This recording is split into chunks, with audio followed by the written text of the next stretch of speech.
So let's see. So we'll go ahead and get started, and as people filter in, we'll just let them in. So for everybody that's here now, welcome to the meeting. So happy you could join us. Welcome to the San Diego Premiere Pro user group. For those of you who are here for the first time, we are so glad to have you. We meet on the third Wednesday, usually sometime between 6 and 7 o'clock. It sort of depends on our presenter and when they can present and when they can start. Zoom has made life so much easier for doing this and flexible time. But yeah, we normally talk, normally our meetings are about editing and in general, usually if editing, it's going to revolve around the Adobe suite of tools. So that is what we normally do, but we do have people come like we have tonight with Sean who work in the industry who use other tools because they're really good at what they do and they have a lot of valuable information to pass along. So before we get started, I only really have one announcement to make, and that announcement is that the remote video production conference is coming up next month.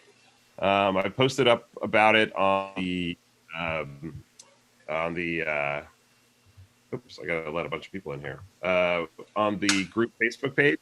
I can do the same on the meetup page, but yeah, if you are into doing remote video production, this sounds like it's for you. At the end of the meeting, we're 5 passes to raffle off for this. So yeah, if you stick around to the end, you might get a free pass to attend this virtual online event. It's put on by, I think, FMC, who does a lot of these kind of conferences, and their stuff is usually really, really good. I know they've got some really top people from Adobe coming on editing and graphics and After Effects and Premiere Pro, and then I'm sure they'll cover the video side of it as well. So yeah, like I said, stick around to the end. You might win some passes. Trying to think if there's anything else that we should really talk about. If you don't know about our YouTube page, we do have a YouTube page where you can go back and watch previous meetings, including the meeting last month about color grading with Juan Salvo. Go on YouTube, search San Diego Premiere Pro user group, and you can find us on there. I'm trying to think if there's anything else we need to talk about, DJ. I don't think there's anything else coming up, is there? I can't think of anything off the top of my head. Okay. Yeah, there's not too much going on these days. I wonder why that is. So there should be plenty of people available for talking on these meetings. Yeah. Yeah. And just so everybody knows, I normally do the meetings when we're doing them live like this from my office. However, I've got to do this one from home. So you might hear screaming children like I hear right now upstairs. Sorry, I've got 4-year-old twins and they go nuts sometimes. So, well, if that's your office, I wonder what you do for a living. No, this isn't my office. This is my wife's office at home. My office is downtown. Okay. But yeah, so all right. So with that, I'm going to turn it over to DJ, and DJ is going to introduce our presenter tonight, Sean. And DJ, I'll let you take it away. Great. So welcome everybody, and thanks for coming out. I have known Sean for about 16 years, which in my world, as someone who's moved around a lot, is a really long time. So Sean and I first worked together back in 2004 on a job that I got because a hurricane came through the city and nobody had jobs anymore. So I was able to be the sound recordist on a film called Chainsaw Sally that he was the editor of. The first time I ever saw Shaun of the Dead was a bootleg DVD and sitting on his sofa. That being said, I quickly learned that Sean does a whole lot more than edit Chainsaw Sally. In fact, I was going to name off some of the stuff he's edited, but just as on his IMDb alone, my finger got tired scrolling. So he's done a ton of work for Discovery. He's done a ton of feature films. He's also written over 23 films. Like, if you want to make a movie, like, Sean knows how to do it. He kind of covers the whole world of editing. He covers the entire world of filmmaking in general. I mean, he's just a really great guy. Well, thank you. So I happily turn it over to my friend for many, many years, Sean. But of course, DJ, you and I both sit in the shadows of the man who shot Chainsaw Sally. That is very true. So Mike Flanagan. Mike Flanagan was the director of photography on Chainsaw Sally, who went on to do the House at Bly Manor, the House on Haunted Hill, and numerous other things. He's Doctor making Sleep. Dr. Sleep, Sleep, making his yeah. way through Netflix horror films. So, Yeah. we're in the shadow. We're in the shadow, but it's a nice place to be. You know, I'm pretty exactly. pale. I sunburn easily, so I'm happy to be in the shadow. There we go. So I'm an editor. You know, I think I'm the last part of the last generation that really edited on film. When I was growing up, I looked at the individual things. When I was growing up, we didn't have DVDs, we didn't have VHS. If you wanted to have a film in your house, you had to have an actual film. So I was a Super 8mm collector. So my first editing was actually fixing films and cutting, you know, short versions of films on the longer reels. So I was editing film from the beginning. I went to Towson State University, which is now called Towson University. Went through their mass communications program. They did not have a designated film program at the time, but I had a concentration in film. And I never edited on video there or shot on video. Everything we shot there was either Super 8 or 16mm. And I still have quite a bit of Super 16mm in the basement, a couple projectors and screens and all. And when I started, when I left Towson, you know, with a degree in mass communication, that was able to earn me a job at an advertising agency called Smith Burke and Azam. You know, because actually I got the job there because my mother was the office manager, so that's how I got the job. My education didn't count for much, but eventually I worked in every department. And if some of you are young, I heard there might be some students from a class here. I really recommend, you're wondering, what should I do for a living to make money until I can follow my dreams? I really strongly recommend the advertising business, because I was in an agency, a small agency, about 100 people. And it got me to work on projects start to finish. You know, I was there from the creation of the ideas, through pitching it to the clients, through pre-production, through production, through post-production, to finally getting the projects on the air. We were like a movie studio making 30-second movies, you know, and there's a lot of fun, smart people in advertising, and also it pays well.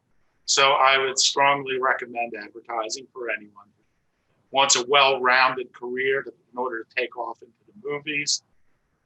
When I was in the advertising agency, I was a producer. I was not an editor. But because I had training in editing, and when I was in college, post-production was my favorite thing. Production, you have to get up too early, you know, and if you're like the director, people are asking you questions all the time. Didn't care for any of that, you know, and I didn't care for producing either, because you're the one who has to make sure the Winnebago is in that parking lot at, you know, 4:30 in the morning. You know, I don't like to be that person either. But we did have a 3/4-inch nonlinear system. We also at the agency had a 35mm editing system, stand-up one, but I never used it myself. At this time, people were making, by the time I was starting in advertising in about 86, they were, at this point, people were starting to make 3/4-inch dailies with window burn-in for the time code, also window burn-in of the edge notes, the edge numbers for film. So people were using linear, linear systems. You know, you had to edit it. You could edit in. It was a little more time consuming than what we have now.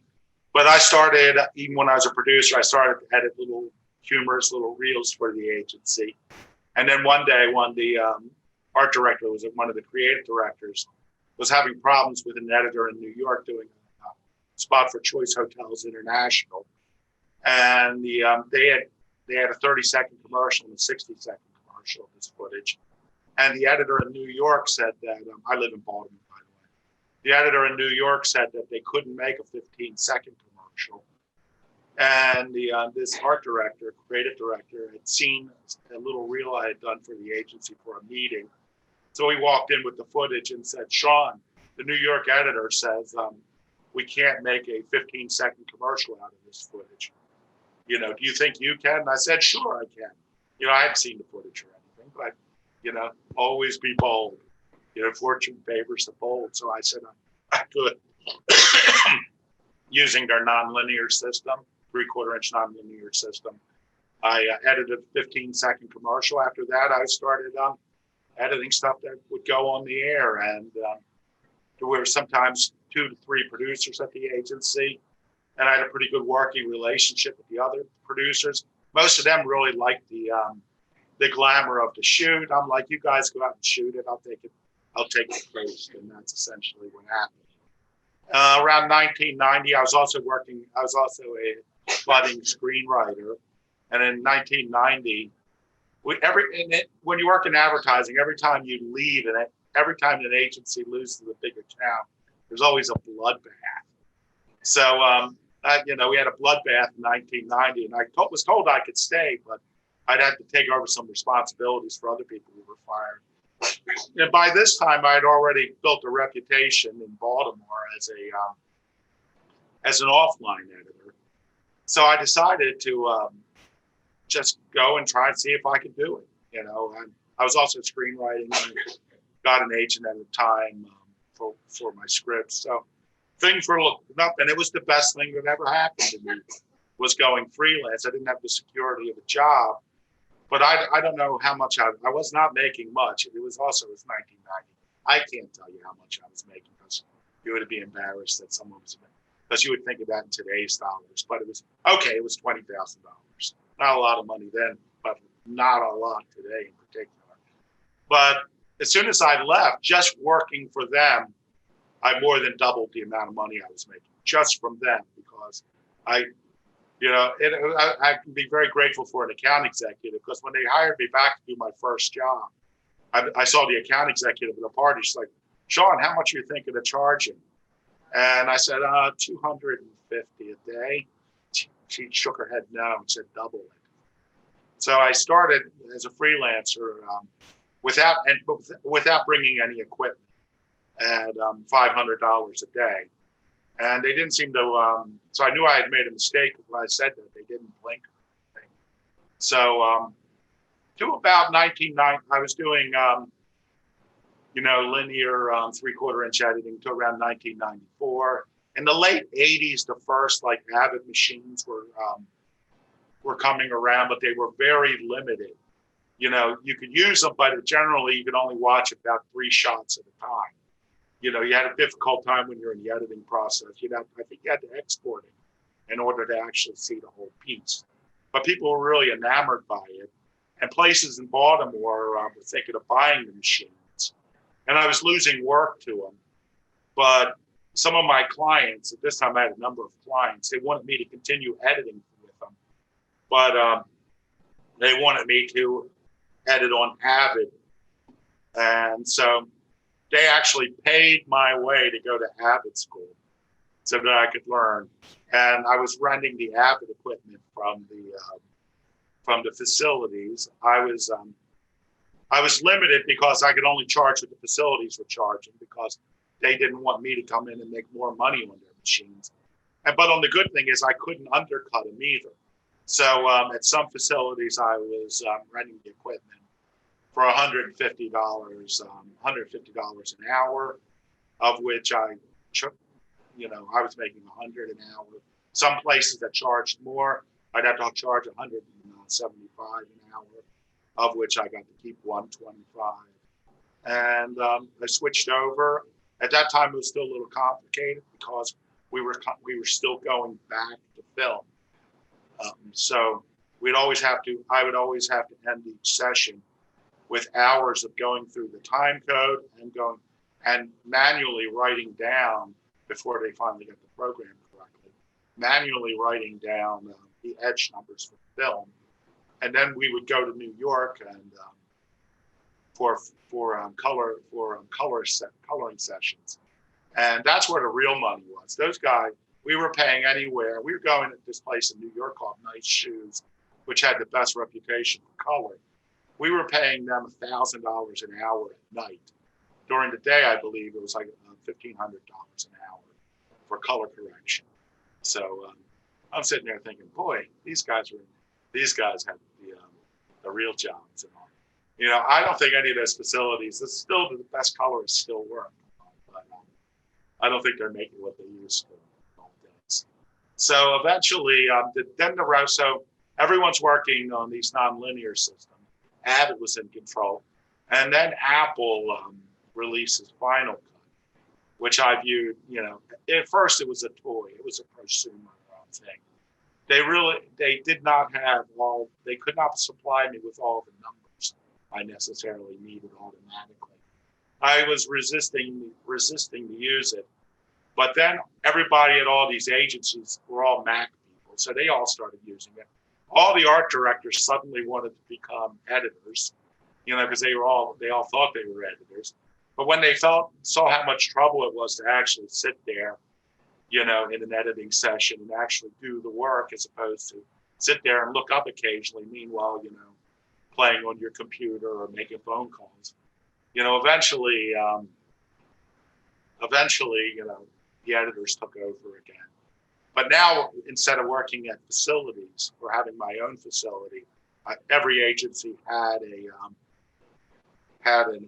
editing system. So I would just go in there, you know, I would just walk in with maybe a floppy disk that had, you know, some files saved on it, and that was a very easy situation. Eventually, Final Cut was slowly becoming the industry standard. They were even starting to cut a lot of features on it.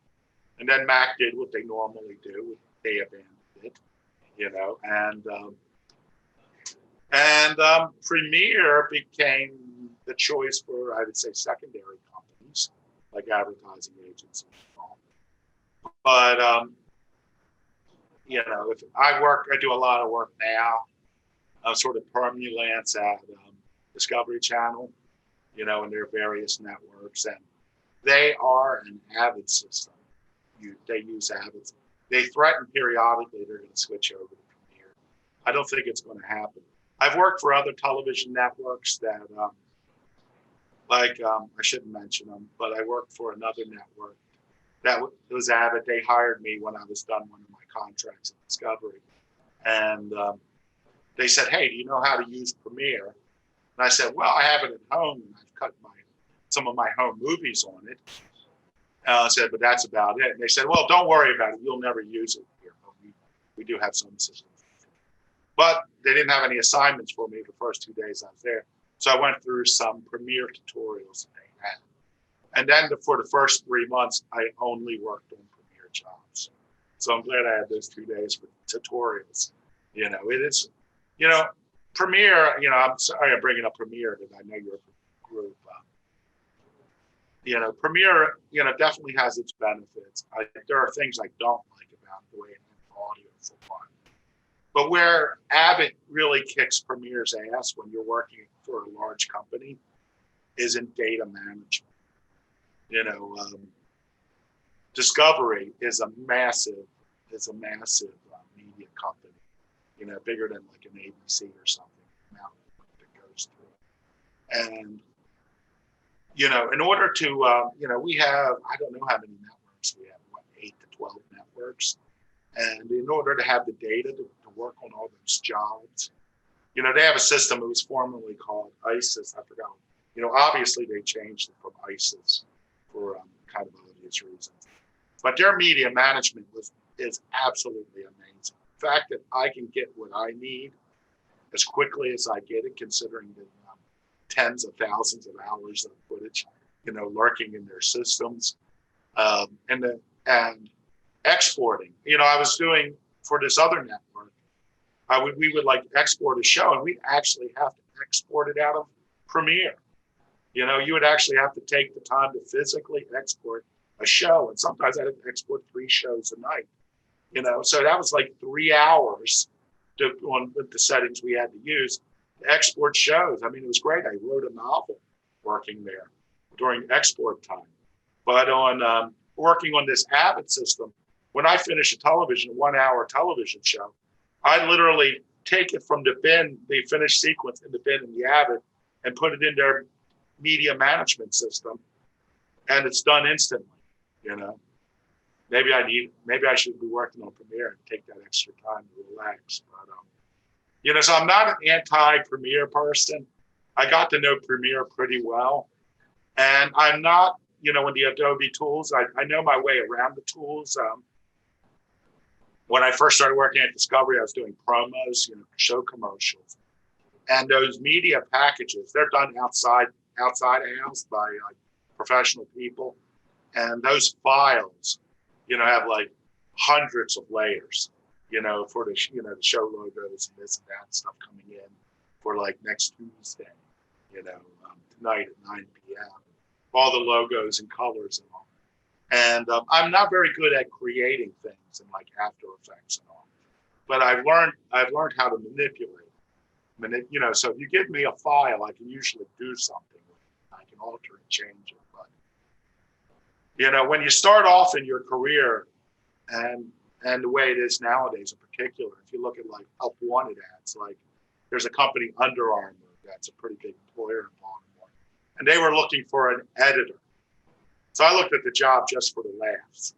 And what do they want? They want you to be able to edit in Premiere. They want you to do color correction. They want you to be able to create files in After Effects and graphics. They want you to be able to shoot.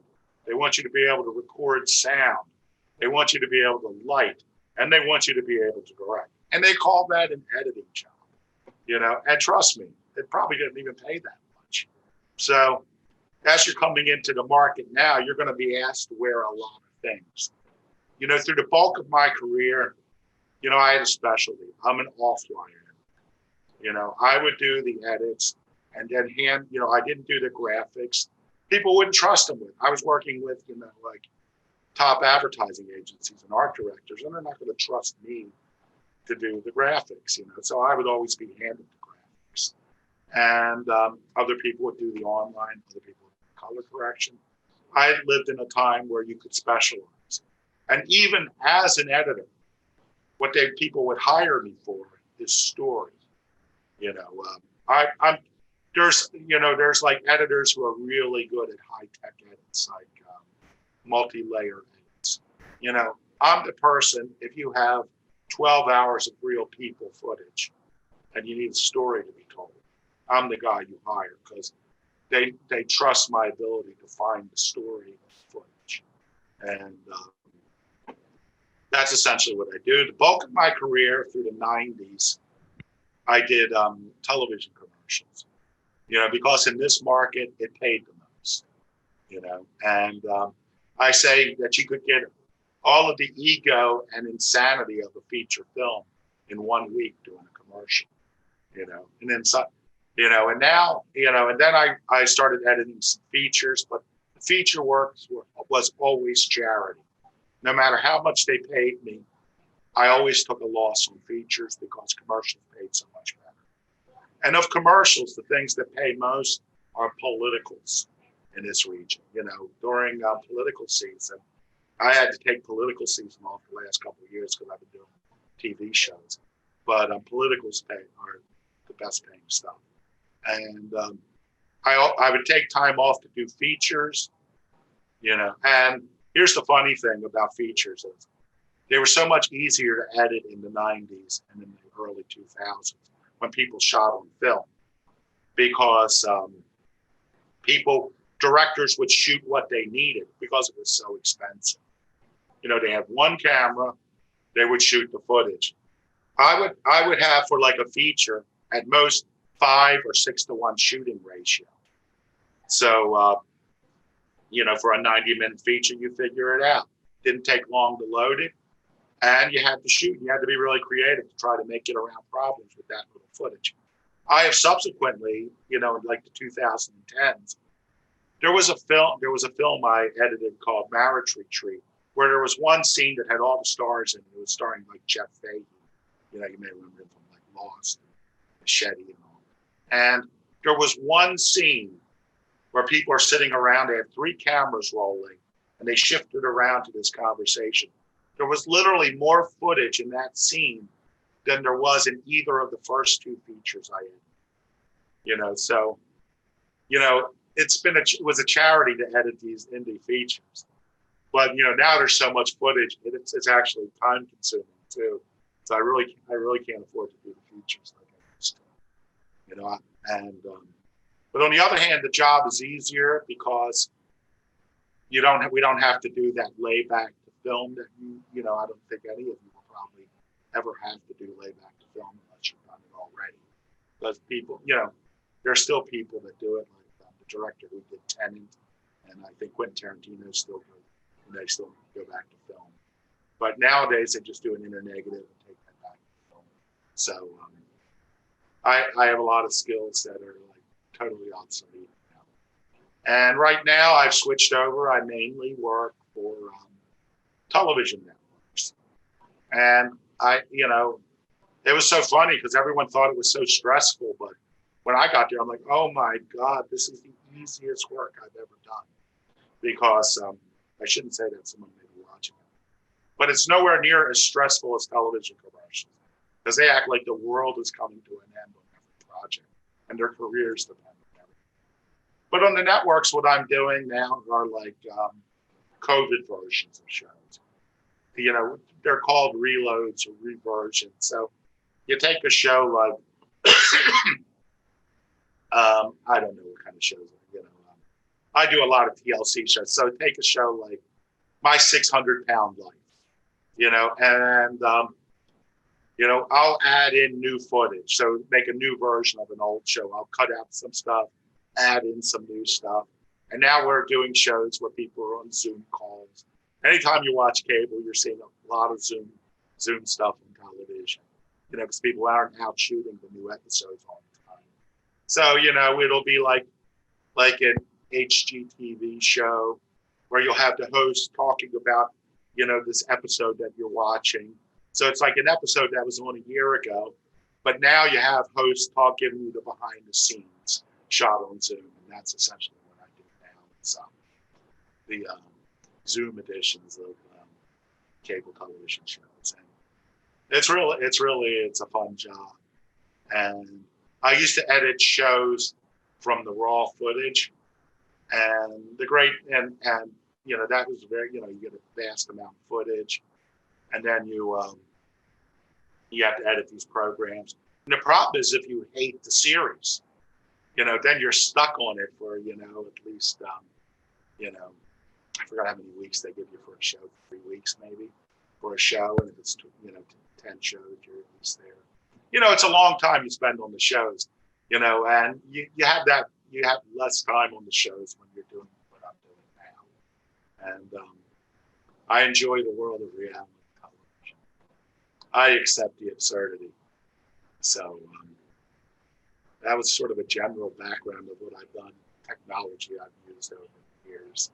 So I'm going to open it up for questions unless there's anyone else to say. One thing that I thought might be interesting, just because we have a lot of students here, would be to kind of talk about, you kind of touched on, what people coming into the industry, should be ready for, being able to wear multiple hats, being expected to be able to edit, shoot, do graphics. I see a lot of that in job postings, and to me, it's kind of crazy just having to sort of be expected to do all of those things. But yeah, can you kind of talk about that and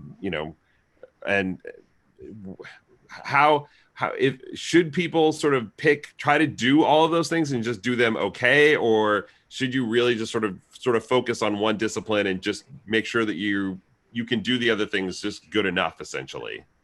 Well, I can look at it in the way of my own career. I worked in every department at the advertising. When I was in school, obviously, you're doing projects. I had to direct, I had to shoot, I had to do sound, I had to do editing, I had to write. And when I got my first real job, I worked in various departments, and then you eventually specialize in the thing you enjoy doing most. And it's the same for people who went into the crew capacities, who were out on the set. You'd start as a PA, and then maybe you become a grip, maybe you'll become an electric, Maybe you'll go the producing route, or directing. Everybody starts off, it seems like everybody wants to be a director, but everybody can't be a director. Now, most of the companies that are going to ask you to do everything, that's why I was surprised by Under Armour, but essentially they're kind of a newish corporation trying to do their stuff on their own. Usually the people who are going to ask you to do are the low end people, and that they can't afford to have specialized people. And you probably, if you want to get a job, you're coming out of school, you're probably going to have to do that. And you know what? You may be in this room right now saying, hey, I want to be an editor. But then find you have a love affair with lighting, and, I would stay open to everything. You may love producing. You may find out you love writing or directing, and please don't be one of these people. I'm doing this, but I really want to direct. I'm the only honest person. I really don't care. I have directed. I don't need to, but you will be asked to do it. And here's the other thing too, and you'll probably have to do this as well. I also teach, by the way, at Towson University. I've been off since I'm off this semester and last semester because of COVID. Plus, I didn't like Zoom teaching. My last semester I taught, we switched to Zoom halfway through, and I didn't feel it's fair to the students, to be paying in-person prices for remote learning. But, I'm a strong believer in that you have to be paid. If you read my blog, I have a blog where I give advice about writing and all. I'm always like, you have to be paid. People will not respect you for free. However, when you're getting out of school, sometimes you will have to edit for free. And, if it's a French project, definitely do it because, you'll probably want a reel, And so, you will want to edit stuff just to get it on your reel so that you can promote yourself as an editor. So you will probably have to do free stuff, or you'll be really undervalued. They'll give you $300, but you'll have to end up editing, 52 days on the job, maybe not all consecutively, but, the problem with working for free or working for a flat rate is people aren't going to respect your time. And they're going to always ask you to do that one last change, that one last edit, and then you'll realize you've been working on this job for 3 months. You may have only really edited for 4 or 5 days, but, months later, sometimes years later, they're coming back and asking you to make some more changes, so, but you'll have to do that. And, if you're in college now, if you're in university, your best set of clients are going to be the people you're going to school with now. People ahead of you, people behind you. I still work with people I went to school with. They're some of my closest allies in the business and closest friends, and I try to be a mentor to anybody I see coming out of my university that I run across, or my high school even. I try to help out everybody. But, the people you're going to school with now are going to be your connections, and also be nice to them. Don't be a jerk. So, you're going to have to wear a lot of hats in the beginning, and you're going to have to work free or on a very low rate for a while. But here's the rule of thumb, about working for free. If anybody else in the project is getting paid, you deserve to be paid too. And here's another thing people always ask me, particularly people starting out, like, how do you bring up money in the conversation about being paid? And I'm like, if you're asking me the question, you're not treating yourself like a professional. Like if you go to a grocery store, the grocer isn't afraid to tell you that bread costs this amount of money or a pound of ground beef, and essentially, it's part of the given. You're walking in to a place to buy something. People coming to you are buying your service. So, don't hesitate to tell them the price, and the price will vary. And another piece of advice I give people now, because I've learned it the hard way, is do not become a library for your clients' projects. Now that the stuff is digital, they're going to send you these drives. Oftentimes, they'll send you drives from the cinematographer. They've been backed up on the set, and they'll give them to you, and they'll want you to load them. And then the cinematographer takes a drive back and shoots the next day's stuff on it. You don't ever want to be having somebody's footage, having the only footage of some job. Make sure it's always backed up before it gets to you. And make sure that they supply you with a drive. Because after you've worked on like 15 to 20 projects, you're going to find you have a whole basement of drives of footage, and stuff that's you're never going to need again. But it's sort of like you're not sure, they have a backup. So the project dies if you get rid of it. So, right from the beginning, make it a policy that they have a drive. You use that, it's backed up. You use their drive. When the primary edit's done, you give them back the drive. If they're going to lose, if that job's going to fail because a drive failed, it will fail on their watch, not yours. Because you don't want to be a guy or gal whose the drive fails and you lose their job that they spent $30 to $100 to $150,000 shooting. You don't want to be that person. Back up the the files, the data files. Those are easy enough, but don't keep the footage. Make sure your client has everything. That is advice that no one gives you, but I'm giving it to you because it will really annoy you in the future.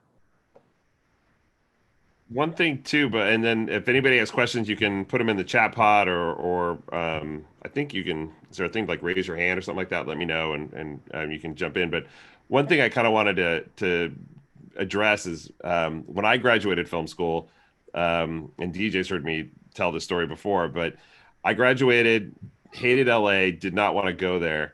And I went up for a party, met a guy who gave me advice that sort of set me on what my career path was. He told me, he goes, graduate film school, what do you want to do? He said, I said, well, I want to make movies. And he goes, well, do you want my advice? He said, sure. And he worked in the industry. I don't remember. He was a producer or something. And he goes, look, go back to San Diego and start a production company. He goes, do what anybody will pay you to do commercials, do corporate, whatever. He goes, write, direct, edit, learn the process, build a business, get married, have a family, buy a home. And then once your business is set, then go after and chase your Hollywood dreams. He goes, that way, if Hollywood pans out, you've done everything and you've got it made. If it doesn't pan out, you've got a business that will support you and you're doing stuff that you love, and I thought that was really good advice. And something that you mentioned about the, and then I see we've got a question here about the process. We'll get to that in a second, Bob.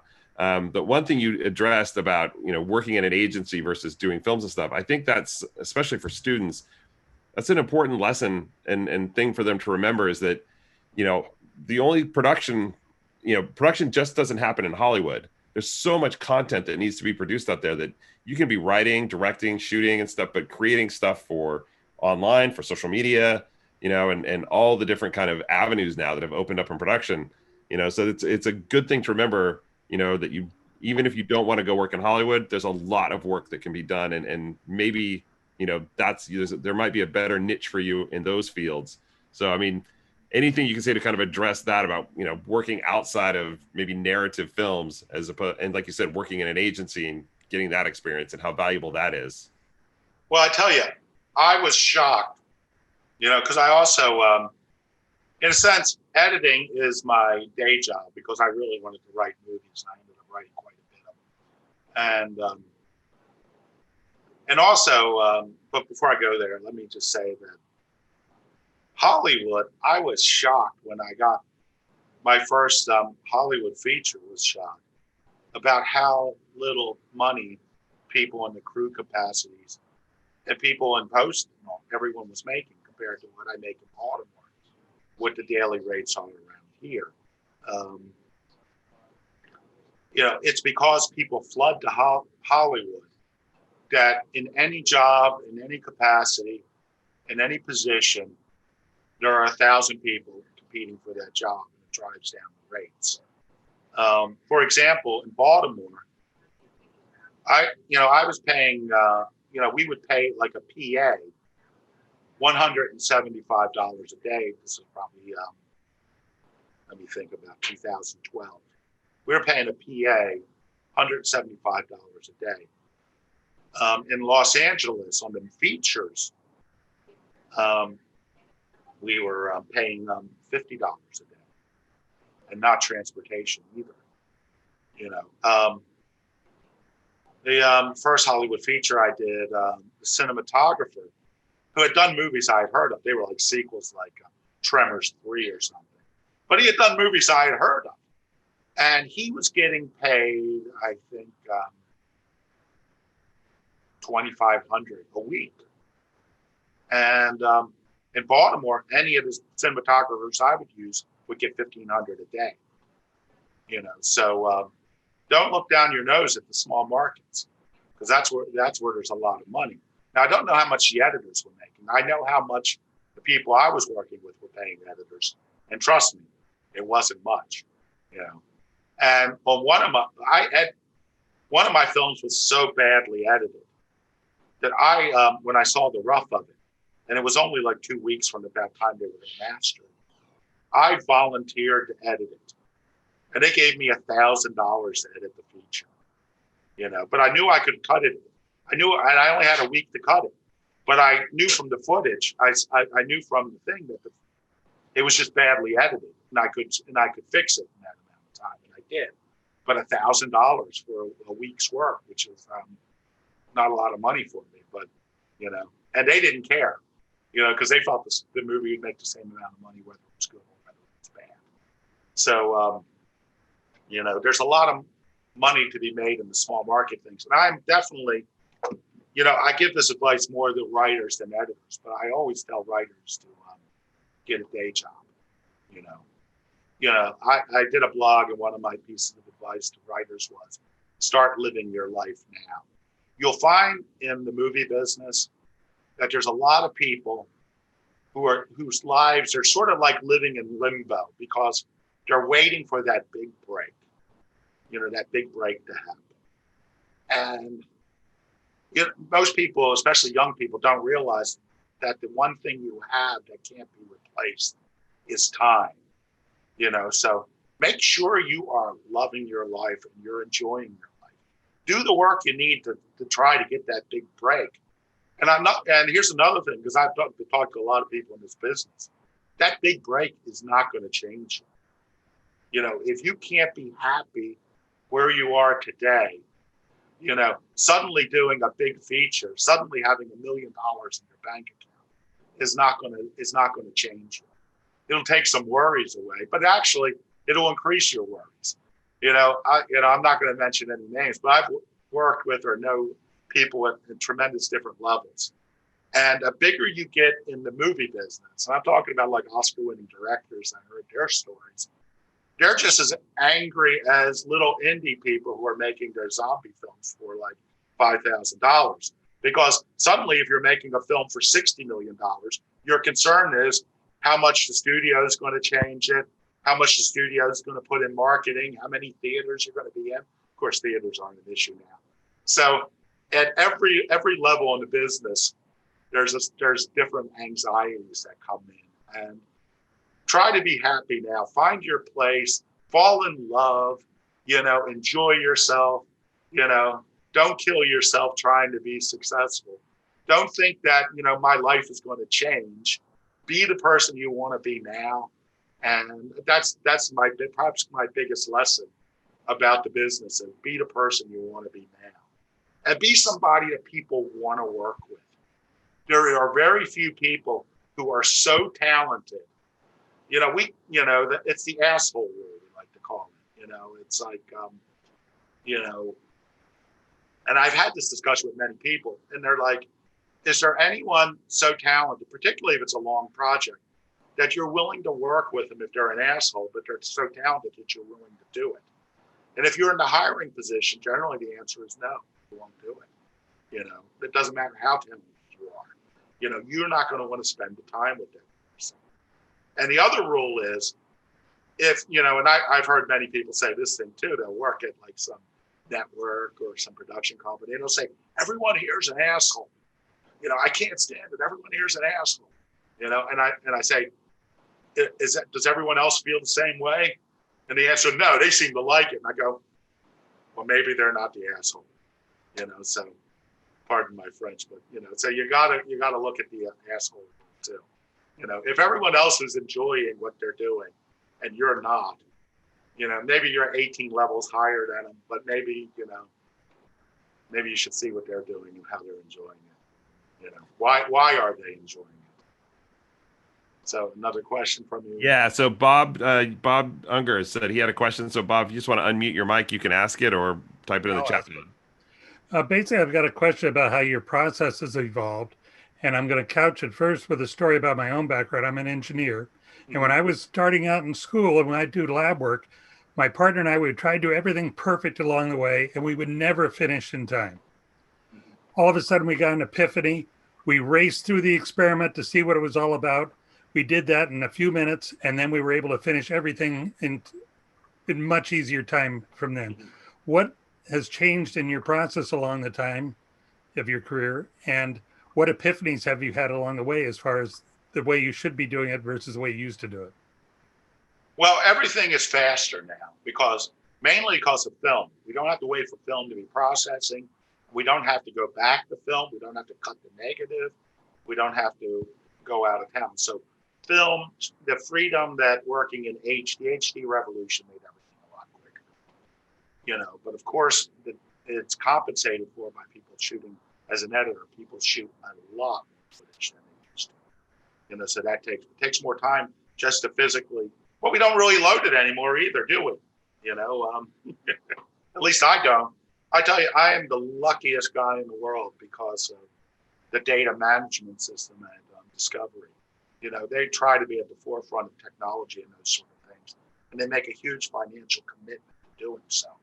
And as a result, I walk in, and it just takes me minutes to load everything I need. And I will generally get an assignment that will go on the air next Thursday. I'll get it the Thursday beforehand. And we'll have to go through the entire process, including layers of approval, in 1 week time. I later worked for another television network where you had to have a project. We were putting stuff on the air the day of, and I worked for another network where you had to have everything completed 30 days in advance. And I was telling them how we would put stuff on the day. We'd have the project done the day or the day before. And they go, that sounds like a disaster. And I go, no, we were just good, And by that, I mean, I'm not just saying me, I'm just saying that we had a very committed team of people that all knew what they were doing. And we were backed up by really strong tech people that made sure we had what we needed, and strong tech people that could take what we had finished and put it through the system and get it on the air. I've never done it, but I've had people who tell me they sat in their suites and actually hit the play button and had stuff go on the air, from their suites. And the fact that you can do that is just unbelievable. That would never have happened in the old days, So, it's just what's really changed the process is the technology, which has had good things and bad things. And so what data management would you require of the footage that you get? What sort of specifications do you have on what you need to have? We mainly use at Discovery, we use Avid's proprietary data management systems and a vast amount of drives. And it was called ISIS. I don't know what it's called now. Other places have combinations of, and that was one of the reasons why people were sticking with Avid as opposed to Premiere. But Avid, I think, wised up, and they're starting to make, and I think you can already get Avid's data management system set up with, systems that use Premiere as an editing platform. So. To me, it was all about the data management. That's what's really good. I think Jody has a really good question about Yeah. working with producers. So Jody, why don't you ask that question? Okay. Sure. Thanks for being here. This is great. Several of the students here are from a class I teach at City College for producing film.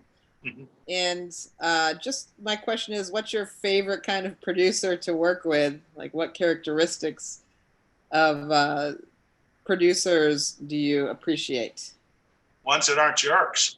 There we go. Great answer. Now, I like a producer who knows what they want, and this is actually an excellent question. And I've lectured at colleges about this, because I teach a lot of directing classes, and I'd be brought in by people who taught directing classes, producing classes, and about the relationship. There's a lot of editors who don't like to work with producers at all, and I work with editors. I know editors who are great guys or gals.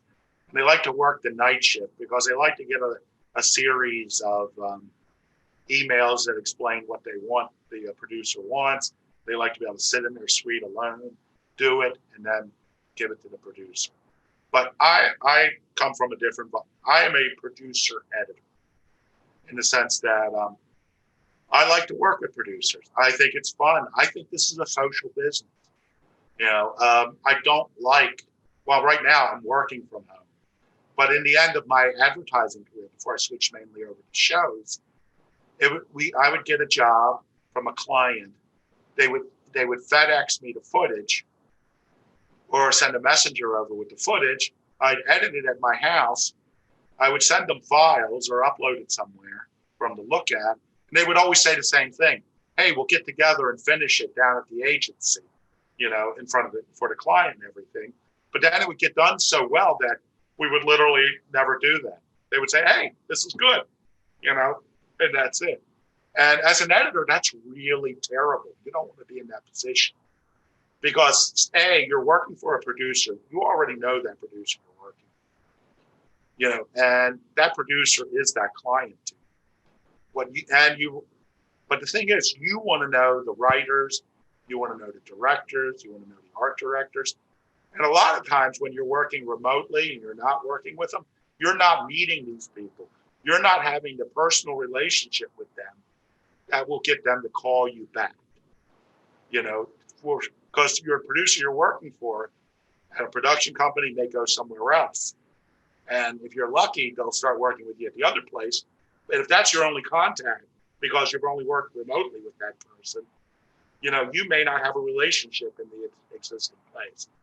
But I'm kind of fine with any producer, and I generally like them. At Discovery, I work with a lot of fresh out of college producers. Producers. We will have layers of producers in the division I work for, and the top producers are vice, department heads and vice presidents and all. And they will bring in a lot of young producers. And these producers, and the work that they would have these producers do mainly involved graphics and making sure. And they're kind of writer producers too, because they're kind of writing stuff as well. But a lot of times, and I've been told by my boss, particularly when it's someone just out of college or someone very new to the industry, it's like, "Sean, teach them what they need to know." So it's funny, in a sense, the producer is higher on the food chain, but their bosses are looking at me to teach them what they need to do to work at the company and to do well. And I think I've always been very good and honest about it. I hear there's been one or two editors that have the producers doing things that we would normally do, but I'm not that kind of person. But I have rarely had problems with producers. I never argue with producers. If I think they're making a mistake, I will usually mention. I will, if I have a better idea, I will usually show it to them. If they don't like it, it's fine. There's no show I am working on now that's going to make my career. I am not going to suddenly, this episode of Dr. Pimple Popper is suddenly going to make me a superstar. Not going to happen. So I'm just there to try to make the best show possible. I'm not working on ego at this stage. And that's what I love about Discovery is that, you know, as opposed to movie business, as opposed to commercials, there's a lot of ego, you know, and with the people I'm working with, it's about doing the best job we can and getting that show on the air on Thursday. You know, that's what it's all about. And we have a great team. I'm very much a team editor. And I don't, you know, I like to have, you know, an open relationship with the producer in the sense that, you know, we can discuss things. Some producers will walk into a section and have a list of things they want cut or things they want added. A lot of times they'll just leave that strictly to me, you know, or it'll be a partial. They'll, like, because often we have to cut a show back from like 44 minutes to 38 minutes. They may have, you know, 4 minutes of things they want to cut. They'll leave it to me, or they'll just let me do all the editing and they'll just, you know, add the graphics. It depends on the relationship with the producer. Also, here I see a note. I thought I heard, and this was privately, but I'm going to read it out loud. I thought I heard you said the daily rate for a color correction specialist used to be around $1,500 a day. Was the general entry level to mid-level editor with Premiere experience? Depends on the project. Now, I didn't even realize this, but when I went to Discovery, I didn't realize that there was tiers of pay for editors. And I started out at the high end, and at Discovery, as in a lot of places, the people who do the spot work get paid the most. So I started at the higher tier, and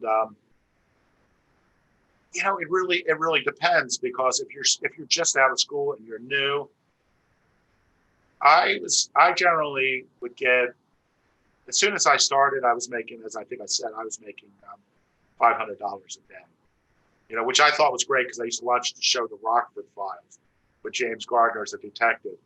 And he would try to blow people's mind. He goes, I get paid $200 a day. As soon as I knew I was making more than Jim Rockford, I thought I had it made. So I was making $500 a day. And, you know, and it once Abbott started, because I had to buy equipment and they were paying this amount, I generally went to like 800 to, you know, depending on the length of the day, because that time we're charging by the day, $800 to $1,200 a day. And at that point, I generally had an assistant that I was paying, you know, $150 a day for. And now if I do a political and I don't bring any equipment, I just walk in, you know, with my clothes and my cell phone. You know, I generally make $1,000 a day on a political. And for networks, I make less, 700, but they give you a lot of days. They're sort of like, we're going to hire you for, you know, 9 months. So you're going to have to cut a rate for it. So it's a sacrifice. But, you know, you'll get paid what the market bears. So if you're doing someone's short film, you'll probably get like a flat rate, you know, like $500, you know. And when you do that, the key for like flat rate things, unless they're your friends, you say, this is a flat rate. I'm going to give you, and so you're not, what I'm going to recommend is not giving them a flat rate, because I tell you what, you know, what you have $300, okay, that's good. That'll be 3 days. But if we go any more than that, you have to, you know. So I try never to go on an unlimited flat rate. And here's another question too, is particularly for freelancer, you know, is billing. You know, I worked in the advertising business a lot, and they generally paid in 90 days, but they always paid. You know, so I was never, except once, I was never not paid by an advertising agency, because they were like good ongoing businesses. But because I was a sole proprietor, I was usually paid in 30 days. But independent filmmakers, people I didn't know, like if an independent filmmaker was going to hire me to edit a documentary for them, and it was going to be 3 weeks, I would usually ask to be paid on a weekly basis. Most jobs, I don't submit an invoice until the job is completed. But on like a film or something like that, I would, want to be paid on a weekly basis, or if it's a smaller project, I didn't know, it seemed petty to be asked to be paid every day if it's a 3-day job. Usually I will work the 3 days and pound them for the money later. But I've been very lucky. I will say that I started editing freelance in 1990. That's 30 years ago. I've probably not been paid on 4 projects in 30 years. And none of them were hugely, big loss leaders, out of pocket for like rentals. So I don't know if I answered that question. So I don't know if colorists are making $1,500 an hour anymore, So You bring up a good point though, and it's something that I think a lot of, especially people starting out, but even people that have been in the industry for a little while and kind of, knowing how to, there is some aspect of business that you need to learn, especially if you're going to work for yourself.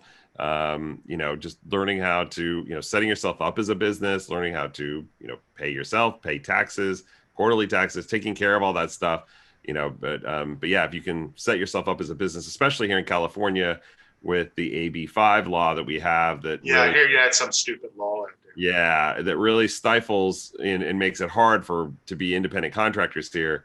Yeah, you really need to learn all that stuff. And trust me, I'm just pretty much like everybody else. I just want to make stuff. I want to make films. I want to, do what I love. I don't want to be consumed with all this business stuff. But trust me, you need to sort of learn it and get familiar with it so that you can, stay legal. And trust me, you can get hit with crazy penalties and fines if you don't do everything right. So you definitely, taxes was always a nightmare for me. And eventually I had to get as I said before, I'm in Baltimore. A friend of mine recommended a tax guy in New York who understood my business. But, otherwise, because I am historically underpaid my quarters. I usually give the state of Maryland nothing, so I owe them at the end of the year. But, you definitely have to pay your quarters. But on the bright side, the tax deductions you get are astounding. Every movie you go to, all your cable subscriptions, all your streaming subscriptions, when you're going out to dinner with friends in the industry, it was sort of like everything I enjoyed doing was tax deductible. And my first tax attorney was a friend of mine, and he didn't believe this whole cable thing. He was like, you're writing off your cable bill. I don't buy it. But eventually, because he was a financial consultant, he eventually hired some basketball players. Basketball players hired him as a financial consultant. So he ended up getting the NBA packages. One year he's doing my taxes, because I have all these basketball players. I now write the NBA package off of my taxes. I go, you don't write the cable off? He goes, no, that would be wrong. I go, could you get the NBA package if you didn't have cable? It's like, oh, I see what you mean. So after that, he started writing his cable off too. But definitely keep receipts for everything. You want the bigger shoebox. I've never been audited, 30 years, never audited. I hope that's not going to bring me bad luck. But everybody I know who's been audited said you have to walk in with shoeboxes of receipts. Because once they see these piles of receipts, this auditor guy doesn't want to go through those receipts. They just want to look and see if you're cheap. And they're going to ask you maybe one or two, like, okay, this restaurant bill. Do you remember what job you're with? Was this related to a specific project? And you're going to say, well, I think so. It's with Dave Butler, a director, so I can't remember what project we were talking about, but he hired me to do this thing. But every book you read, every magazine you subscribe to, practically everything online, it's all a tax deduction. Take advantage of it, but definitely pay your quarterly taxes. Discovery made a tremendous thing. They found a way to hire freelancers like me and give us W-2s. So now I really don't have to worry about it. Now never have to worry about my taxes as long as they remain my primary editing client. I don't have to worry about my taxes. They take care of it. Usually you're paid by 1099s. You just get the amount. And also, too, it's not just like you're paying your personal tax. You're paying your Social Security and Medicare taxes in there, too. And that's what kills you. So continue. Anybody has any questions, again, just let me know in the chat pod, and we'll get your question asked. One thing I wanted to ask too is just talk about what it's like at Discovery Channel, what the workflow is normally like. Like you talked about getting show notes or getting a show on Thursday and then having to have it done by the following Thursday. Can you kind of talk about that workflow, like how that kind of works, and what's the process behind the scenes on the shows at Discovery Channel? Well, as I said, I do reversions and reloads of shows. It's a fabulous team of people, from the producers down to the editors, and there's like 2 staff editors that work in the group, depending on the workflow, 3 or 4 freelance editors, contract workers like myself. And basically, there's this master document. It's a couple documents that we keep down. One is the master work schedule, and you can see what show you're going to be working on. Usually we work on a series. So if I'm working on Good Bones or Home and Garden Network, I'll see that I'm working on here, and they'll have deadlines when certain things are done, when certain things will appear. So once that gets in, the producer will then contact, MLO about getting the footage. It all exists somewhere in the ether. We have a document called the master transfer document. So the producer, sometimes it's producer, sometimes, I'll request it. We'll request the shows. And these shows, there's an air version that has all the graphics in it. There's another version, the clean version, because a lot of these shows will go international. And those shows have no graphics on them. And then there's maybe a reel of things called snaps. Now, they're all around the world. Sometimes it's legally required. Different networks will play shows at different length. So I'd say Discovery, a show without an hour, you'll get a 44 minutes of entertainment for an hour. But meanwhile, Discovery or another network in England, the law may require that it has to be 56 minutes long. You can only have 4 minutes. So the production company that edited the show will have edited the show at 56 minutes, at a certain length. And then before they give us the final approved version, we cut out a bunch of scenes. The scenes get cut out. Those scenes stay with us. And there's something we call the snaps. And we get, each scene, there'll be breaks. They'll tell us, this goes in at 1 minute. This goes in hour 1, 23 minutes and 14 seconds. And you can drop those scenes in. So if we're just doing a typical reversion, we'll cut 4 to 5 minutes out of the show, add 4 to 5 minutes of snaps, some graphics, maybe some post segments. But the footage is already there. Now, sometimes we actually have to go back to raw footage, and that's fun. But so that's the work. So we'll do that. And then there's another document, which we call the push document. Now, that's a document that is that shows, that has a series of numbers and designations that will put this through we'll have to, it's hard, we call them buckets, but they're files. In this vast media management database, there's buckets that have been established where I just grab the sequence using a mouse. I grab the sequence off of my Avid. I don't export it or anything. I take that sequence and pull it to the open window of that bucket, which may be like, it may just be, it'll be like a 12 designation, like, 87439841213. And once that file hits that bucket, it's through a program called MediaFlex. I don't know if anyone had a chance to work with. And there's another program called iMediaFlex, which we use to track. Like 100 different things will suddenly happen because it will recognize this file. It'll put it through quality control. It'll put it through all these different things, and then I can watch on another program,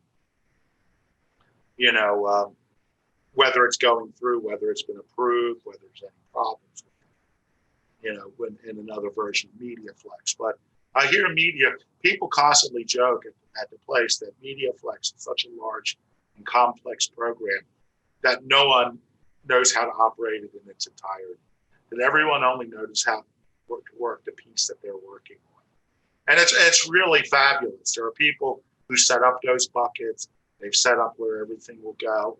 And all I have, my interface with that program is simply lifting a file out of something, putting it in. Now it's really bad if you put that thing in the wrong bucket, because suddenly then that's going to be populating all over. You put it in the bucket for a wrong network or for a wrong show. It's very embarrassing because then all these error messages fly up, and there's all these emails that go to all these people who you don't want to know that you've made a mistake. But all these people, all across the company, people in DC, Silver Spring, people in Knoxville, people in New York, people in Los Angeles are going to have these emails flashing that there's a problem with this show. So you really want to double and triple check those numbers before you put it in there. Also, too, one thing we do in MediaFlex, and this is the time-consuming job. It almost reminds me of doing offline and doing the film thing. Is we do have to put into the program, into a different part of the program, the in and out points of the show, of the acts. So most shows are 5 acts or 6 acts, and we have to just put the ins and outs on a certain thing in MediaFlex. Then we just look that file and put it in, and let all the elves and fairies that populate the ether will then take the show and put it where it needs to be, and suddenly it's on the air. So it's a tremendous workflow. I wish I could talk more about it, but it's way above my pay grade. And it would be amazing if you had someone on from MediaFlex talking about that program, because it's an amazing program. I would certainly listen to a lecture. There's probably one on YouTube somewhere about someone telling it, because you can look at the program screens in different ways, and there's different flow charts and all. And it's like, I just never have the time to actually try to sit there and try to understand. Are there any more questions? No one's going to ask how much weight I've gained during COVID. The answer, a lot. A lot. So. I think that goes for quite a few people. Somebody I'm friends with mentioned the fact that they just said their COVID weight is now their baseline weight. That they're going to go with that. So. Yeah. And look at this hair.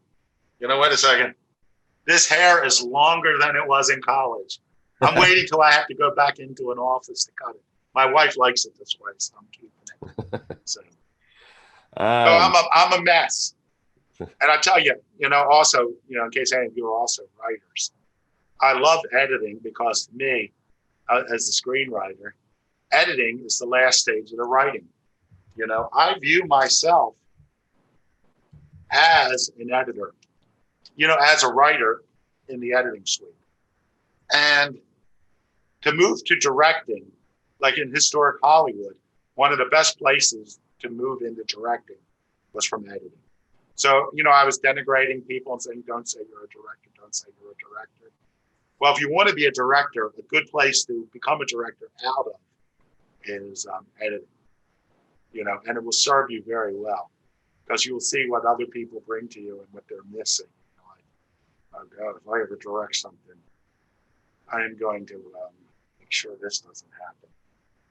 And I was on the set with a director of a short film, which I was doing as a freebie. And I was watching what he was shooting, and I knew I was editing it. And I have to admit, I leaned over to the director while there was no one else around, and I said, I would get some cutaways while you're here in this location. And he just turned to me very nasty and said, I've directed before. Okay.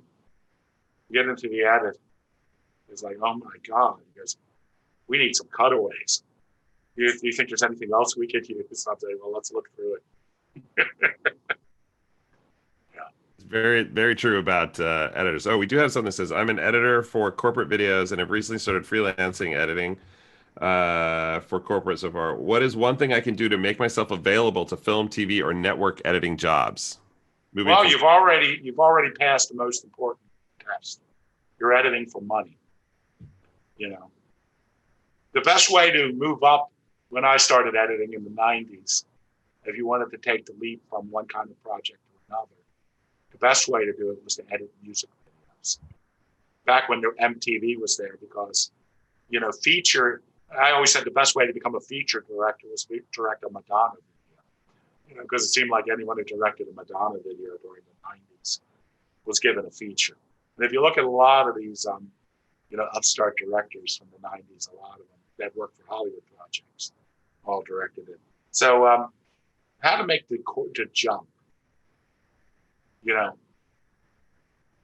do as much work as possible and follow your clients. You know, unfortunately, a lot of, and you know, and I don't mean to denigrate corporate people, but corporate is where a lot of creatives, like writers, directors, producers, go to retire. You know, like they've been in film, they've done independent movies. And it's like, screw this, I just want a paycheck. So they take a corporate gig, you know, working for a hospital or something. And that's that. But, you know, if you really want to direct film, you know, you're probably going to have to direct people's short films first, you know, and that, and if you don't know any filmmakers, just go to Craigslist, you know, because you'll see, you know, editor wanted, you know, at least in the old days, that's when you could do it. And then you'll probably have to do some jobs for free. But if you have your own, everyone has their own equipment now. It's all very easy. You know, I would just start editing films. But the problem is, you know, and I'm going to say this about them, no one got in this business to do corporate videos. You know, no one got in this business necessarily to make commercials either. I mean, we all wanted to do something we consider art. You know, and I will say that there's art in commercials, there's art in corporate videos, but it's so disposable. You know, so we all wanted to make movies. And particularly if you're in a small market, the movies you are making are not going to give you immortality. You'll hopefully they'll get released and all. So, you know, if you really want to make films, real films, you know, you're probably that are going to like stand the test of time. You know, you're probably eventually going to have to work your way to Hollywood. I've already been saying you don't need to go to Hollywood. But now TV, the best thing is you got to know somebody. You know, I tried to get into Discovery as a producer a while ago because I wanted to be an editor. And they're like, no, I don't hire the editors. And eventually, I was talking to someone who's respected my work in commercials. And he was working in commercials, and he got a job at Discovery. And I'm like, so how's Discovery? He goes, oh, it's great. I love working there. I go, I was thinking of going in there during the trying to get it in there so I could work there during the slow months. If you're a freelancer, slow months are December, January, February, and into March. And he goes, oh, you want to get there? Let me make a call. Like 2 days later, I got a call back from people. They didn't even ask for my reel, this guy's recommendation. In fact, I was in training, and one of the supervisors goes, oh, I guess we should ask, what have you edited anything? But they were kind of familiar where I'd worked before. Have you edited anything before? And I happen to have my editing reel from like 2010 on my phone. I just hit play and hold it up to them. They watched like 2 spots, and that's all we need. You know, so I don't even have a reel anymore. You know, I just list shows I've worked on. But it's best to find people, network, find people who work there. You know, and I tell you what, on TV shows, if you want to work for production companies, they burn through people because they'll work you 12 hours a day, 14 hours a day. And I would also say, don't be afraid to go in as an assistant, you know, as a loader, as someone who sets up jobs. You know, you're way beyond that now if you're editing stuff on your own. But be willing to take a step back in order to get in. But a lot of these companies that actually edit the shows from field footage, you know, the production companies that make them, as opposed to networks, burn through people. So they're always looking for people. Just keep hitting them up, and you'll see them advertising every once in a while. Particularly, I wish I could think of it because I get emails from a couple different like sites that send me editing jobs, and it's sort of like one premiere editor for 12 weeks, in this city, one avid editor for 12 weeks, one avid editor for 6 months, and there's a number of groups on Facebook too, where people are always looking for editors, and if I ever get paranoid, I look on them, and also if someone's recommending people to me, say, Sean, an editor. If I don't know anyone who's free, I'll put the job up on certain groups on Facebook, and usually people will come through. So I would say just keep networking, and you'll be able to get in, and you will find that probably depending on what level of corporate you're working on, indie films don't pay as much, but you're probably just like me, and you're willing to take a cut to do a fun movie. DJ will probably tell you how much he got paid on Chainsaw Sally, the film we worked on together. You got paid? Oh, sorry. No, DJ, can I tell you something? What's that? I did not get paid on that movie. I didn't always get paid on that movie. Yeah, but I edited the entire movie. I mean, that's true. The director, Jimmy O, ended up re-editing what I did, but really? I did not. I contracted a flat rate, and I never got paid. And I don't count that because it's sort of like I was doing it for the fun, No, for sure, yeah. And it was fun to. Herschel Gordon Lewis was in the film, the godfather of gore from horror films. And if you have a chance to work on him, he's dead now. But when I heard Herschel Gordon Lewis was in, I'm like, hey, I'd like the chance to meet Herschel Gordon Lewis, so I'll edit this movie. And there was not a huge amount of footage. It was not a huge amount of time. Nah. But I never did get that check, and I don't think I will. I kind of doubted at this point. Yeah. One quick thing here I got to say. So I know we have a lot of students here, and your class time is up. So if you need to go sign off, that's totally cool. Feel free, or you can stick around and keep asking questions. Hang out, come on. I wanted to address one thing that from the last question that I think it's Naomi, and hopefully I'm saying your name right, was if you're really wanting to sort of move up, another good thing to do, networking is the key, as Sean said. There is a great event, and obviously we didn't really have it this past year, but hopefully it'll be back this year, called Edit Fest in LA, and it's put on by the Editors Guild, the American Cinematographer Editors Guild, and anybody can attend. It's at the Disney lot. It's a full day of panel discussions with working editors in Hollywood, and they're there. You can go talk to them. Meet them, get their contact information. They're very accessible and willing to chat to students and to people just getting started. And they usually have great advice about starting as an assistant and sort of moving up. And so, yeah, that would be, I would say, network with as many people as you can and go to events like that where editors are going to be that you can talk to and hang out with. Would be a great thing to do. Let's be honest. Editors will talk to you, because we're not viewed as a glamour profession.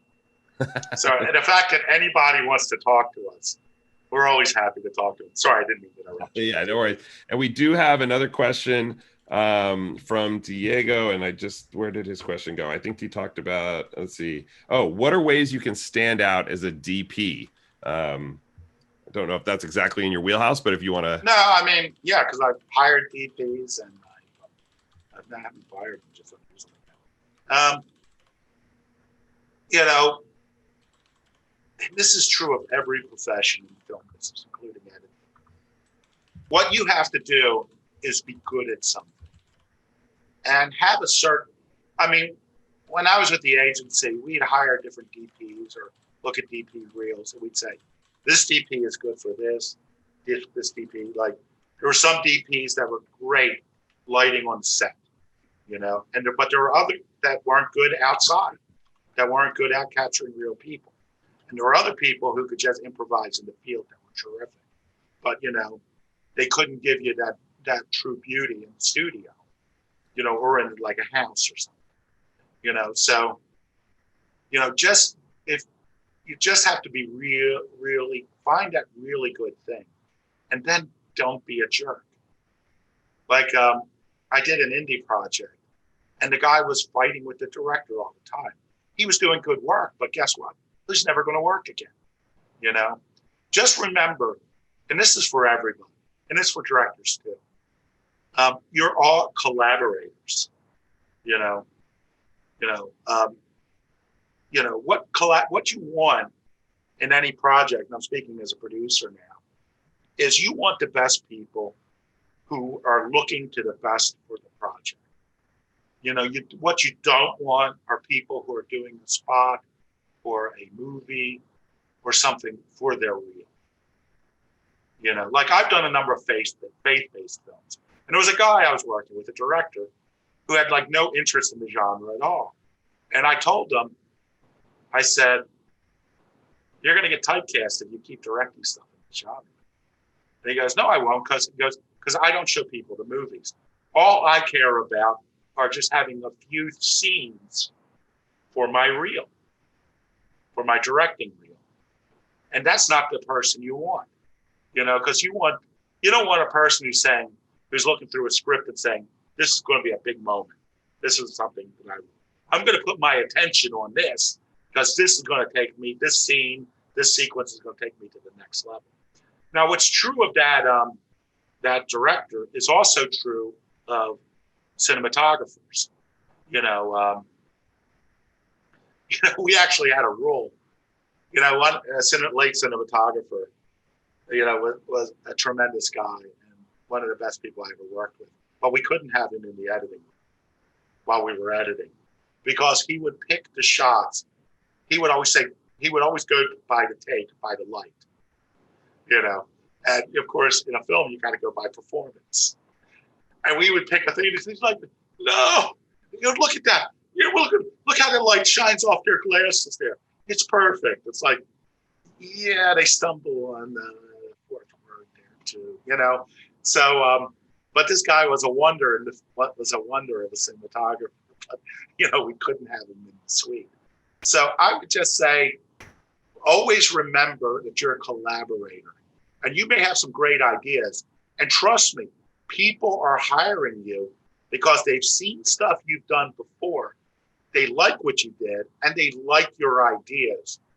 But when your ideas are going to clash with the ideas of the director, chances are the director is always going to win.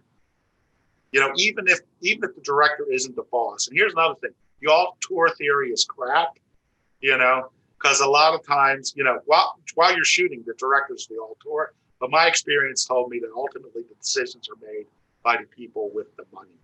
So if you want to know who's the boss, ultimately it's the person with the money. They generally will let the director rule the shoot, but whoever has the money is usually the boss. And you're going to lose. As a cinematographer, your job is to do your best work in line with the vision of the project. So that's what's going to get you hired. The fact that you make that director look better because he didn't quite, he's hiring you to bring an idea, and you supply, you're like, okay, this is what you want, but hey, do you consider doing this? I think if we put a light here, if we backlit this a little bit, it would be better. And sometimes you're going to say, no, this is the way I see it. But sometimes you're going to go, hey, wow, I never thought of that before. And then guess what? When that looks good, they're going to love you. They're going to hire you again. They're going to recommend. But, don't fight with them. I can say that I've seen editors fight with producers, and the editor never wins. The editor never wins, and you never get hired again. So remember, it's a collaborative work. And if you always take the opinion that I'm going to give them the best ideas I have, but ultimately the person in authority, it's their job, you'll do really well. I don't know if that answered the question. We have one more question here. Okay. Let's see. Oh, Diego says thank you. Let's see. So any advice for those of us with a screenwriting background wanting to transition into cinematography? So it sounds like moving from one discipline to another. I think if you're going to become a cinematographer, you're going to end up having to, I hate to say this because it's an anathema to me. You're probably going to have to start shooting stuff for free. And it's awesome. And I think it's a weird transition because if you're what did you say, screenwriter to cinematographer? Is that what we're talking about? Yeah, it's a screenwriter to cinematographer. Because in a sense, in a screenwriter, you're sitting in front of a computer and you are creating your entire world. During the writing process, unless it's a work for hire, and I've done a lot of those, the collaborative stuff is right at the beginning when you're talking about what you're going to write, and then once you deliver it. But there's that period of creation where it's all you. You're sitting there, you're creating it. And I don't think you ever get that as a cinematographer. You don't get that if you like that, like I am creating here, I think you're going to have a difficulty transitioning to cinematographer, where in a sense you're someone else's eyes. Where you're working with 15. I was going to say 50 people, but probably nowadays, because cinematographer, lighting is so much easier now with these cameras and these lighting packages. I mean, you still need people if you're going to do it right, but it isn't like it used to be. But I think, it's just a weird, I've never heard it. That's the first time I've ever heard that. But I can see if you're a screenwriter, you are thinking in visual terms. And the cinematographer is the ultimate visual storyteller on the set. So I can see why you would want to do that. And it's a good day job too. It's a lot of hours, but it's a good day job. But I think the storytelling skills that you need for screenwriting, you are going to have to be sublimated when you become a cinematographer to the director. Ultimately, your screenwriting skills will be sublimated to the director, the producers, the studio, the backers' families, and the actors. But that's another story too. All right. Any other questions, or anybody? I'll give you the last few seconds to type them in. If not, we will go ahead and do our raffle and wrap things up. We'll give everybody another 10 seconds here to feverishly type out their question. 10, 9. Wait a minute, another one. Oh, that was great. I forgot about the raffle. All right, everybody. Sean, thank you so much, man. That was an amazing presentation. You did. Did you really think so? Yes. Okay, good. I'm glad. Yeah. I know you have to say that. Thank you, Jody. I can see that. No.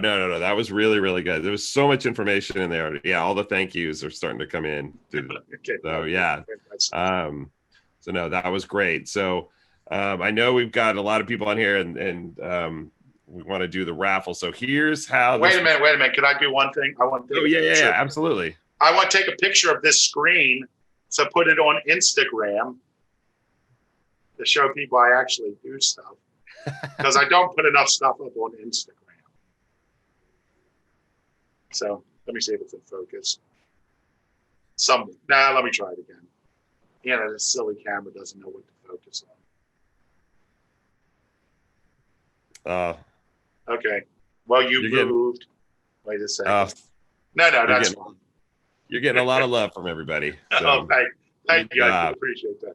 Okay, so I hope I was honest. I hope I told practical things that they don't teach you at school. That's what. Yeah, it's always good to have people that are in the industry that can tell the stories, because they've been there. Stories from the trenches are always crucial. Thank you, everybody, for coming out. Sean, thank you again so much for the great presentation. You did a phenomenal job, and it was very. Well, thank you, Eric. We editors are behind the scenes people. Yeah, so it's nice to finally be recognized. Yeah, Eric, if one of us is interested in that thing without having a free pass, how do you get to it? So, Bob, if the Facebook page. I posted a link to it, I think today. I'll post another link up to it on the Facebook page tomorrow, or as I continue to promote it, because we're kind of promoting partners with that organization. We've got 2 more events coming up over the course of the year. I think there's another one in April, and I just totally remember what this event is, and I can't remember. But there's another one in April, and then Post-Production World in October for NAB. I think we're going to have a raffle for 5 passes for that as well. So yeah, so should be good. Next month, we have another industry person coming in to talk. DJ, do you want to kind of preview that a little bit before we wrap up? Yeah, it's actually this spring, or winter and spring is the month of Baltimore. It's a but different guy. So it's actually a friend that Marshall knows. So we're planning on having Dave Frizz, very talented editor and post-production guy who was at Vitro for a while. Then he's been over at Taco Truck Creative. I've known him for probably 12 years, and if it needs to be cut or designed and it's in the ad world, like, he's all over it. So yeah, Dave Frizz, good guy, as Marshall. Baltimore rules. Baltimore rules. Can I tell one proud Baltimore story? Absolutely. Well, back in the 90s, Baltimore was very hot creatively, with advertising and all. So I got hired by this agency up in New York. And the account executive comes at the end of the day to look at one of the edits. We were working at Chromavision in New York City. And the editor and the account executive comes in and looks at me, and she goes, "We're New York. Why are we hiring someone from out of town?" And the creative just turns to him and goes, "He's from Baltimore." And she goes, "Oh, okay." I don't know if we still have that weight now, but we did that. That was a very proud Baltimore moment in the editing business. Very nice. Thank you all very much. It was great talking to you. Feel free to reach out to me on social media. Look for Sean Paul Murphy. I use all 3 names. SEAN, like Sean Connery, heavier though. So thank you all very much for letting me talk here. Thank you. All right. Thank you. And with that, we will set up. I just want to talk about Baltimore. I think, DJ, all we need to do, like you said, is get John Waters and maybe Barry Levinson, and we'll have like all the people that are important from Baltimore, on this year. So we'll work on getting those other folks. Yeah. I hope you get them. Please invite me if you do. Yes, absolutely. Hey, I'd like to see Dave Frizz too. So. All right, everybody. Thank you again so much for coming out. It was great seeing you all. We'll be back next month, 3rd Wednesday of the month at between 6 and 7 o'clock. We'll let you know. And join the Facebook group. This meeting will be posted to our YouTube channel probably tomorrow or Friday, whenever I can get around to it. So if you want to go back and watch some part of it, again, you can. You can find us on YouTube. San Diego Premiere Pro User Group will be there. Yeah, thanks for coming out. Hope to see you next month. So long, everybody.